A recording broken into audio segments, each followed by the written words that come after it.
प्रणाम मित्रों। मैं आजकल की समसामयिकी में जो एक चुनौती बनी हुई है, न केवल एक देश के लिए बल्कि संपूर्ण विश्व और राष्ट्रों को समेकित जो विश्व है उसके लिए एक चुनौती बनी हुई है। जो आप सभी जिस विषय से संज्ञानित हैं, जो है कोरोना वायरस और इस महामारी से जो एक किस्म से कहा जाए जैसे कोई अत्याचार करता है, वैसे ही यह विषाणु अत्याचार करके दिन पर दिन सबका नींद चैन छीन लेने की कोशिश करने में तुला हुआ है। तो मैं ज्यादा न कहते हुए आपको इसी विषय पर आकृष्ट करने की कोशिश करूंगा। और मैंने अपने वैज्ञानिक विश्लेषण और विज्ञान में विशेष अभिरुचि तथा इधर उधर से जहां से मुझे कोरोना वायरस से संबंधित कुछ जानकारियां हासिल हुई थी, उसी के आधार पर एक प्रोजेक्ट तैयार किया है। प्रोजेक्ट 5-6 पेजों का है। मैं कोशिश करूंगा कि ये सीमित समय में मैं इसकी शुरुआत और अंत कर दूं, और इससे जो फायदा निकले, इससे जो फैक्ट निकले, और इसमें मेरा जो मैटर डाल रखा है वह मुझे लगता है काफी प्रभावकारी है। और कोरोना वायरस से निपटने के लिए ये काफी प्रभावकारी होने के साथ साथ इसे इंतकाम तक, इसके अंजाम तक जो तभी समाप्त होगा जब इसका पूर्ण रूप से अंत कर दिया जाए। तो अब मैं अपने आर्टिकल्सों को पढ़ने की कोशिश कर रहा हूँ, और आपके सामने इसी आशा और विश्वास के साथ, अगर आपको इसमें लगे, क्योंकि फेसबुक में अलग अलग प्रकार के व्यक्तित्व, प्रतिभा के धनी लोग होते हैं, लेकिन ये तो सबकी जानकारी में है ही कि कोरोना वायरस कितना कहर बरपा रहा है। तो किसी को लगे कि इसमें कोई दम लगे, और दम लगने के बाद उसे ये लगे कि मैं अमुक अमुक डेस्टिनेशन पर पहुंचाकर इससे लाभ उठाने की कोशिश हर एक कोई कर सके, अथवा ये कोई साइंटिस्ट अथवा डॉक्टर्स या किसी लैब वगैरह में जा करके वो भी इसका विश्लेषण करें, इस पर शोध करें, तो इस बीमारी से निदान पाने का कोई ना कोई उपाय अवश्य निकल सकता है। मैंने यह कोरोना बीमारी से मुक्ति पाने हेतु कुछ अपनी विज्ञान विषय में विशेष अभिरुचि और इस संबंध में जानकारी विभिन्न तरीकों से प्राप्त कर आपके समक्ष प्रस्तुत कर रहा हूँ। आपसे निवेदन अंत तक आप इसका आलोक करें। मुझे आशा ही नहीं, अभी तो पूर्ण विश्वास है कि यदि इसमें अनुकर्मण्य कर अधिक से अधिक साझा किया जाए, तो इस आशय के साथ इस वैश्विक महामारी से राहत पहुंचाकर इससे मुक्ति संभव्य है। तो कुछ अमूल्य उपाय बिंदुवार निम्नलिखित है।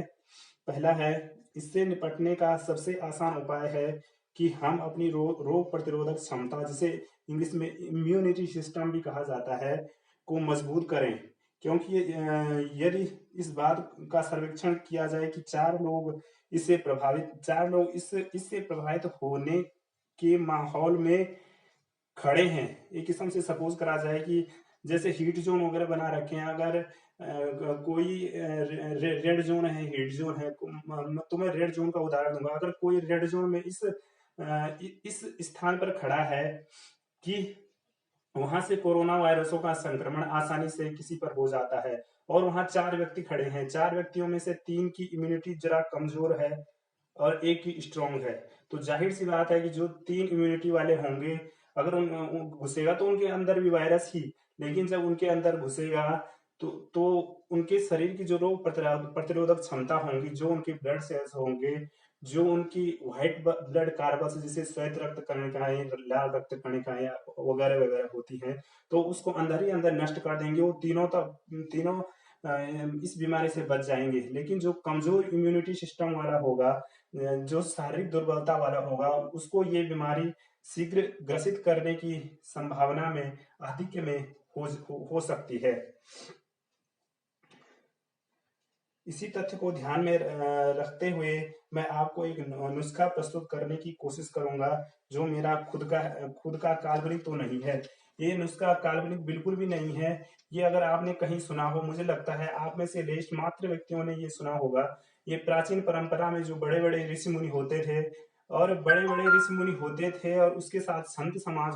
होता था। उस समय न ऐसा वातावरण था कि इतने वायरस पैदा हो ही न, ऐसा मौसम कभी हुआ करता था कि इतनी अधिक गर्मी पड़े, इतनी अधिक बारिश हो। फिर भी रोगों की संभावना तो थी ही, लेकिन उनको कोई रोग छू भी नहीं सकता था। तो इसको गौ घृत मुझे ध्यान ढंग से नहीं आ रहा, इस नाम से कहा गया था। तो मैं कहीं से ये सूचना, ये जानकारी प्राप्त करी थी कि आखिर इस नुस्खे में क्या क्या डाला जाता है और कैसे इसे तैयार किया जाता है। तो इस नुस्खे को अपनाकर जीवन निर्वाह हेतु आवश्यक सेल्स भी इसमें नई जान फूंक कर मरीज को जानलेवा बीमारी से रिकवर कर सकते हैं। इस ये जो वायरस है, और इसके निदान के लिए मैं जो नुस्खा अभी आपको आग्रह किया कि आप आगे इसे मैं बताऊंगा, और आग्रह इस आशय के साथ कि आप उसको अपनाकर जरूर निरोगी जीवन व्यतीत कर सकते हैं। तो इसमें जो ये नुस्खा है, यह बहुत ही ऊर्जा, प्रोटीन, विटामिन आदि को लिए हुए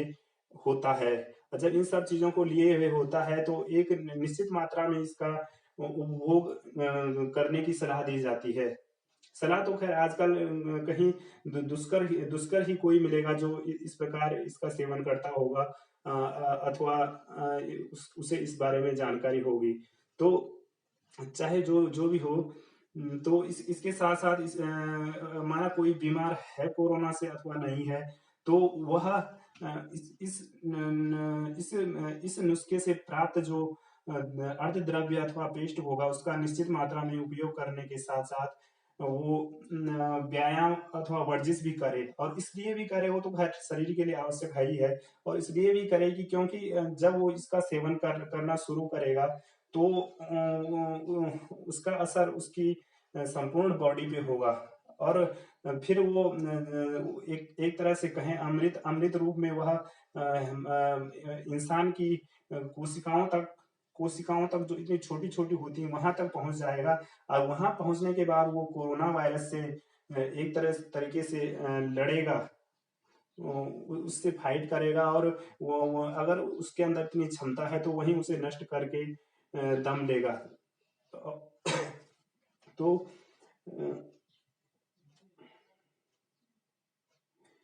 एक विशेष कोशिश को जो इसके भक्षण के लिए आवश्यक भोजन जैसे प्रोटीन आदि है में उन वायरसों का ध्यान जैसे इस ओर आकृष्ट करके उनको वहीं, और धीरे धीरे प्रक्रिया समस्त वायरसों को एक तरह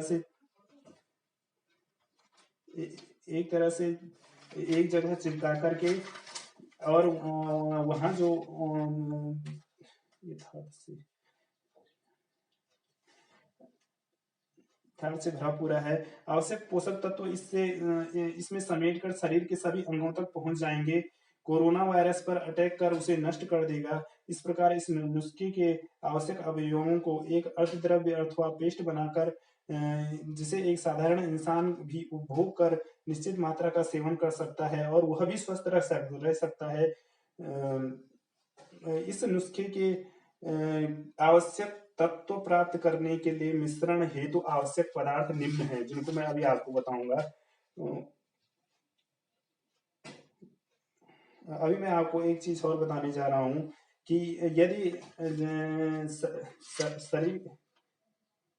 शरीर के किसी अंग शरीर में जितने वायरस विद्यमान है, ये वायरस समूह में आते हैं, ये कोई सिंगल नहीं होता, जिसे ये किसी मरीज की कोशिका अथवा धीरे धीरे उसका भक्षण करके उसको रुग्ण करके अंत में मौत तक दे देते हैं। तो इसमें मेरा एक मत ये भी था कि यदि इंसान की किसी कोशिका को जागृत करके और कोशिकाओं को बिल्कुल सुप्त करके, जो जागृत कोशिका है उसमें जो जागृत कोशिका है उसमें ही प्रोटीन वगैरह जो जिन खाद्य पदार्थों के बहाने यह कोरोना वायरस शरीर पर अटैक करता है, उसी एक बड़ी सी लार्ज कोशिका में वो वो प्रोटीन आदि एंजाइम जो भी होते हैं वहां एकत्रित करके वहीं आकृष्ट करके वहीं समेट दिए जाए। तो बाकी जो सुप्त कोशिकाएं हैं वहां से तब कोरोना वायरसों का जो ध्यान है वहां से डाइवर्ट होके उसी एक कोशिका पर आ जाएगा, और वहां एक युक्ति के द्वारा उन्हें वहीं चिपकाकर अथवा वहीं संग्रहित करके शीघ्राति शीघ्र उनका विसर्जन किया जाए, और उसके बाद शरीर के उस अंग को लिया जाए, जैसे हाथ हो या पैर हो, जहां मांस वगैरह का प्रत्यारोपण दोबारा किया जा सके। अगर एक बार काट दिया जाए, अगर किसी की बचने की हालत होगी तो इतना तो सहन करना ही पड़ता है। तो नुस्खे में क्या क्या विद्यमान होगा वो मैं आपको अब बताऊंगा। 1 पाव शहद, 1 पाव दूध गाय का, 100 ग्राम बकरी के दूध का पनीर, 1 पाव छाछ, 2 लौंग, 3 इलायची, 2 काली मिर्च, 4 मुनाके, 6 किशमिश, थोड़ा अजवाइन, थोड़ा सौंफ, थोड़ा जीरा, थोड़ी सौंठ, 4 फाँक लहसुन, थोड़ा सौंफ, 8 बादाम, 3 अखरोट की गिरी, और ये सब प्योर होने चाहिए अर्थात शुद्ध होने चाहिए। फिर इनका मिश्रण और अर्ध द्रव्य सा बनाकर रोगी को एक निश्चित मात्रा में दिया जाए तो काफी ढंग से रिकवर हो सकेगा। इसके अतिरिक्त मेरे पास एक आइडिया और भी है कि यदि ऐसे अवशोषक बनाए जाएं जिनमें मरीज को अधिक से अधिक छींक दिलाकर उन छींकों को, वायरसों को छींक के माध्यम से निश्चित करके अवशोषक में अवशोषित हो जाएं, तो तब भी बहुत सारे वायरस किसी इंसान के शरीर से निकलकर वहां पहुंच जाएंगे, और धीरे धीरे फिर दवाइयों आदि के द्वारा उसका ट्रीटमेंट करके उसे भी रिकवर किया जा सकता है। कोरोना कई वायरसों का एक समूह है जो अपनी संरचना बदलता रहता है, जिससे इस पर कोई एक दवा ढंग से असर नहीं कर पाती। हाँ, हाइड्रोक्लोरोक्विन, बीसीजी, एड्स आदि की वैक्सीन इस पर थोड़ा असर क्षमता बढ़ा किसी किसी न किसी को रिकवर भी कर सकती है। जैसे हाइड्रोक्लोरोक्विन क्लोरोक्विन मलेरिया से उभार देने वाली दवा जिसमें सल्फेट होता है, और इसके अलावा बीसीजी और एड्स के इलाज में भी जो दवाएं इस्तेमाल होती हैं प्रायः इनसे इलाज होने की संभावना में उपयोग की जाती हैं।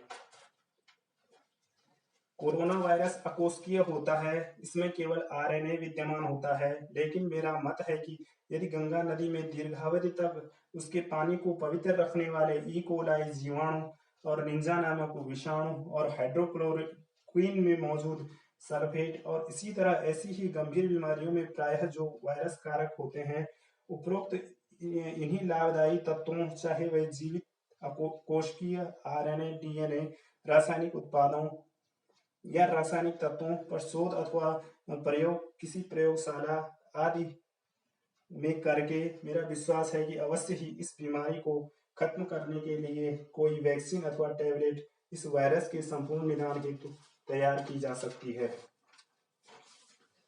मैंने इस विषय में जिस बात का जिक्र और मेरे अनुसार अद्यतन की हालत को दृष्टिगत रखते हुए कि इस नुस्खे का असर काफी ज्यादा असरदार होगा, इसी को मिलता जुलता एक पूर्ण सत्यता पर आधारित दूसरा नुस्खा कि ज्यादातर पहाड़ी और बर्फ की चोटियों के क्षेत्रों में बहुत ही दुर्लभ पौधे और अथवा जिनको वनस्पति या जिनको औषधियों के पौधे अथवा वनस्पतियां भी हैं जो मिश्रित कर अथवा किसी अन्य से संयोग में लाकर उनको भी प्रैक्टिकली कर मरीजों पर पूर्ण रूपेण असरदार साबित होंगी। आप यदि मैं सत्यता का परीक्षण, आप कहेंगे कि मैं ऐसे ही बनी बनाई बात बोल रहा हूँ। मेरे से एक अचानक सौभाग्य से एक कोई सज्जन मिले थे जो कि हिमालयी क्षेत्रों में रह चुके थे। अब मैं तो ये नहीं कह पाऊंगा कि वो वहाँ तपस्या करते थे अथवा समाधि में लीन थे, खैर जो भी हो, काम की बात करूंगा। जो भी थे, उन्होंने कहा कि हिमालय क्षेत्रों में जब हम जाते थे तो हम वहाँ खाना वगैरह, चावल वगैरह कुछ नहीं ले जाते थे। वहाँ खाली जो औषधियाँ होती थी उन्हीं की जड़ी बूटी टाइप की एक बूटी बना करके हम उसी का भक्षण करते थे और कई दिनों तक बिना भूखे रह सकते थे और रहते थे, और एनर्जी हमें इतनी मिल जाती थी। उसके बाद हम अपना पूजा पाठ, खैर जो भी हो, जो भी करते होंगे, ऐसे महान संत जिनका मिलना कभी कभी दुष्कर ही होता है। हाँ, तो मैं आया था इस बात पे कि जी वनस्पतियां हैं, इनसे भी अगर इनका अर्क मिश्रण जो भी होता है, अगर इनका भी बनाया जाए, इनकी खोज करके बनाया जाए, तो वो भी रोगी को काफी आराम देकर रिकवर कर सकते हैं।